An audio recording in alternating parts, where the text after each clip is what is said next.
T 大小红。那个夜晚 ，T 大寂静无声，除了偶尔几声昆虫的鸣叫外，一切都显得格外安静。阿强是一名 T 的学生，为了完成一个即将截止的报告，他不得不在深夜留在社科院的教室里赶工。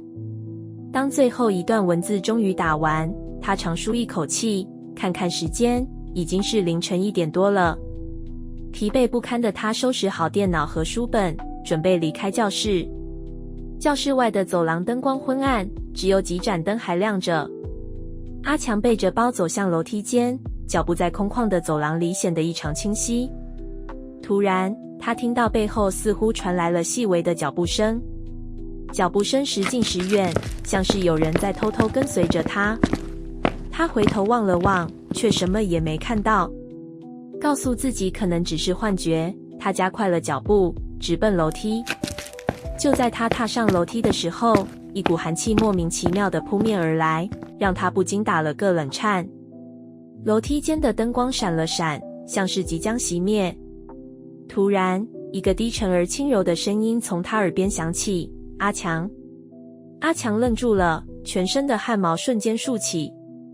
他知道这个声音根本不是自己的幻听，心跳瞬间加速。他回头张望，楼梯间空无一人。可是那种异样的感觉却越来越强烈，仿佛有人正在他背后盯着他看。阿强强忍着恐惧，决定快步走下楼。然而就在他迈出几步后，突然看见前方的楼梯转角处有一抹红色的影子轻轻飘过。他眯起眼仔细看去，只见一个穿着鲜红色衣服的女子，长发披肩，缓缓从楼梯间的阴影中走了出来。她的脸色苍白无比，双眼空洞地盯着阿强，嘴角微微上扬，露出一丝诡异的笑容。阿强瞬间全身僵硬，双腿像灌了铅似的动弹不得。那女子静静地站在楼梯中间，挡住了他的去路。这时候，阿强想起了学校里关于小红的传说，那个因感情问题自由学生，据说在楼梯间出没的女鬼。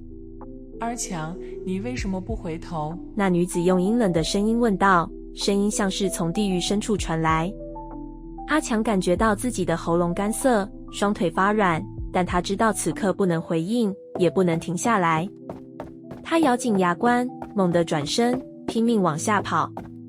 耳边传来那女子凄厉的笑声和脚步声，像是紧跟在他身后。就在他快要冲出大楼的时候，楼梯间的灯光猛然全部熄灭，四周陷入一片漆黑。阿强心里一片绝望，正当他以为自己再也逃不出去的时候，一股莫名的力量推了他一把，让他跌倒在大楼出口处的地板上。当他艰难地爬起来，发现自己已经站在大楼外，空气中只剩下蝉鸣和凉风。阿强回头望向大楼，楼梯间一片漆黑，空无一人。那红色的身影再也没有出现。从那以后，阿强再也不敢在深夜留在社科院。那夜的经历成为他心中永远的阴影，每当他经过那栋大楼时，总会不自觉地加快脚步，生怕再次遇见那个穿着红衣的小红。